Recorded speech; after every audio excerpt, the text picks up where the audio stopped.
Paisajes, uno de los elementos más importantes de un dibujo al que casi nadie le presta atención. Los paisajes son importantes para contar historias, crear ambientaciones únicas, destacar a nuestros personajes y transmitir emociones. Encima es mucho más sencillo entrar a trabajar en un estudio como artista de paisajes que no como artista de personajes, ya que en cualquier producción de media por cada 100 paisajes se necesitan solamente 10 personajes, y por cada 100 artistas solamente 10 querrán hacer fondos. Pero entonces, si es tan importante, ¿por qué hay tan pocos artistas que estén interesados en hacerlos? Pues eso es porque creo que los artistas realmente no te están enseñando las claves para saber dibujarlos correctamente. Y creedme que aprender a crear fondos como este es mucho más sencillo de lo que parece. Así que, para empezar a dibujarlos, vamos a crear un lienzo de 3840 píxeles de ancho por 2170 píxeles de alto y con 72 de resolución. Y ahora ya estamos en el lienzo en blanco, momento en el que muchos os veis abrumados porque no sabéis por dónde empezar. Así que, consejo número 1, para evitar esto, quiero que a partir de ahora os olvidéis de dibujar con líneas y vamos a trabajar solamente con manchas. ¿Y por qué?, os preguntaréis. Pues básicamente por 4 razones principales. La primera es simplificar el proceso. Usar manchas te va a ayudar a llenar rápido el lienzo de información y a evitar el famoso bloqueo del lienzo en blanco. La segunda, captar profundidad y volumen.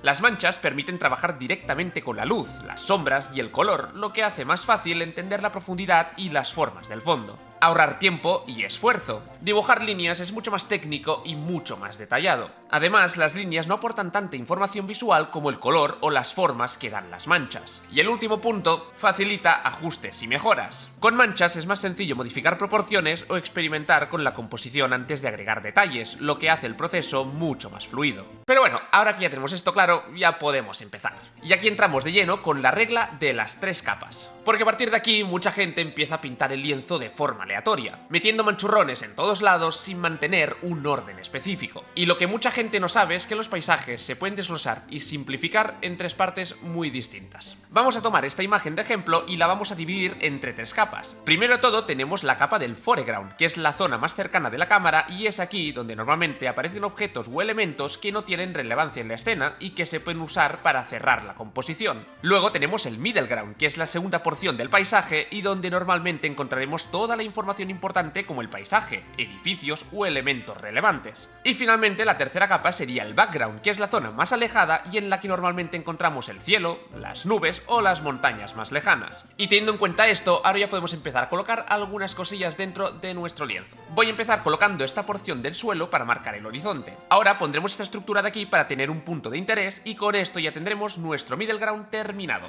Una vez hecho esto, para el foreground vamos a poner unas plantitas y unas piedras para generar más profundidad. Y finalmente, pintaremos este cielo de aquí con estas montañas y estas nubes para generar nuestro background. Ahora ya tenemos la base de nuestro paisaje, pero se ve bastante cutre, ¿no? Pues esto es porque ahora que hemos aprendido esto, debemos descubrir cuáles son las 4 claves principales que hacen que tus dibujos pasen de verse de esta forma a esta otra tan distinta. Pero antes de descubrirlo, te invito a que te suscribas al canal y también le des un like al vídeo para apoyar a este pequeño canal de dibujo. Y volviendo al tema, vamos a ver cuáles son los 4 pilares fundamentales de los que estaba hablando antes. Tamaños. Aquí el tamaño sí importa. Y vaya que sí importa.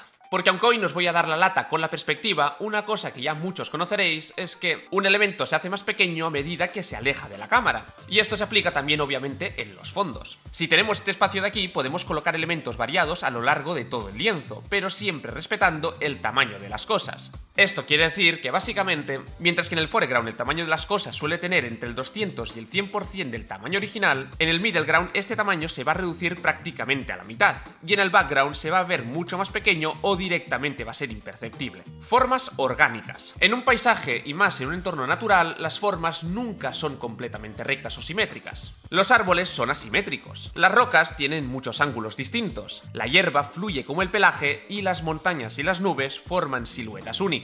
Es importante tener en cuenta que en los paisajes siempre va a quedar totalmente prohibido repetir formas o usar simetrías. Y esto mismo aplica también con el suelo. Antes nuestro paisaje se veía mal porque el horizonte era completamente recto. Y cabe recordar que en un prado, en un bosque o en cualquier entorno natural, el suelo es irregular. Por lo que, aparte de que el horizonte no deberá estar siempre completamente recto, habrá zonas que serán visibles pero otras que quedarán ocultas debido a la perspectiva.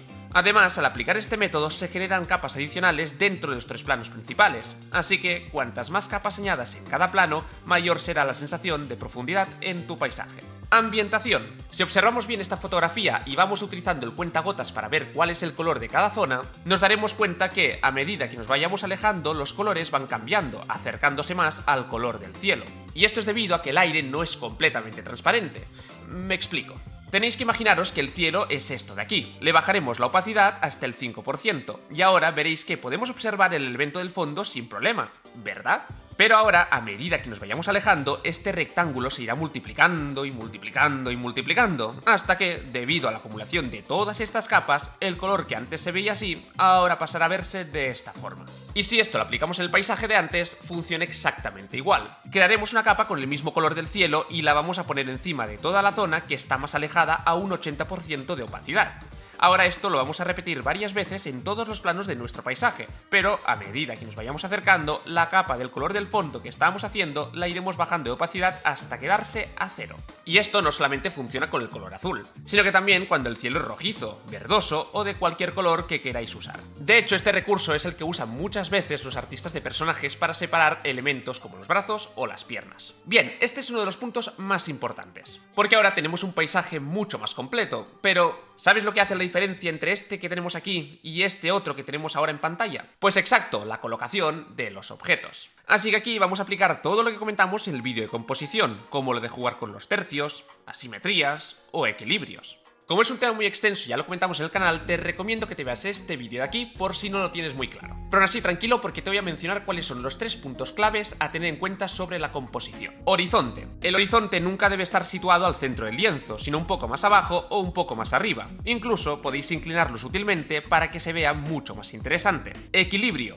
Nunca coloquéis muchos elementos por un lado, dejando el otro completamente vacío. Piensa en la ilustración como si fuera una balanza. Si tenemos muchos elementos por aquí o un elemento muy grande, deberemos compensarlo también por el otro lado. Y esto también aplica al detalle. Aunque hay excepciones, por lo general os diría que eliminéis el famoso modo espejo y que juguéis ya no tan solo con los tamaños, sino también con muchos elementos para el paisaje, ya que eso le va a dar mucha más riqueza a todo nuestro fondo. Y ahora vamos a pasar al último punto, y que posiblemente sea el más divertido de todos y el que le va a dar más vida a nuestro fondo. Que por cierto, recuerdo que si me queréis mandar vuestras prácticas de paisajes o vuestros dibujos, tenéis el servidor de Discord o podéis haceros miembros del canal en el comentario fijado y de esta forma podré verlos y también corregirlos. Ahora que tenemos nuestro fondo, tenemos que lograr que sea interesante y que tenga un punto de interés muy claro, porque si no hacemos este paso, nuestros fondos pueden llegar a quedar como estos de aquí, que tienen mucho detalle, pero terminas agobiado porque no sabes bien hacia dónde mirar. Así que vamos a establecer cuál es nuestro foco principal. Una vez sepamos cuál es, tendremos que señalizarlo de alguna manera para decirle al espectador: ¡Ey, ey, ey!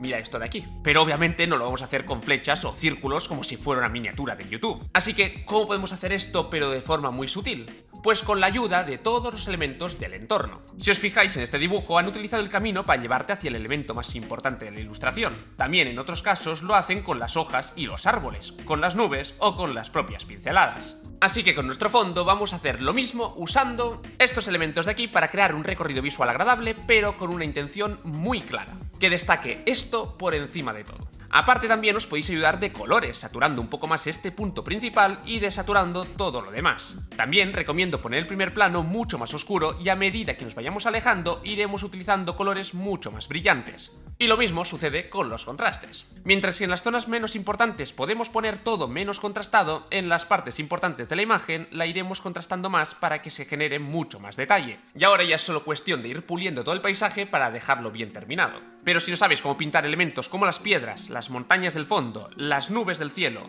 arbustos, la hierba, o directamente te gustaría aprender cómo dibujar otro tipo de paisajes, como ciudades, calles o edificios, déjame un comentario aquí abajo y si veo mucho apoyo, prometo que voy a subir una segunda parte comentando todo esto. Luego de estar unas horas pintando los detalles finales, este es el resultado final. Y ya veis que el punto de partida realmente es el mismo, pero la diferencia entre un artista principiante y un artista profesional es que el último no se conforma con esto, sino que va añadiendo todos los detalles del vídeo poco a poco, consiguiendo acabados muy distintos al otro, y eso que partían de la misma base.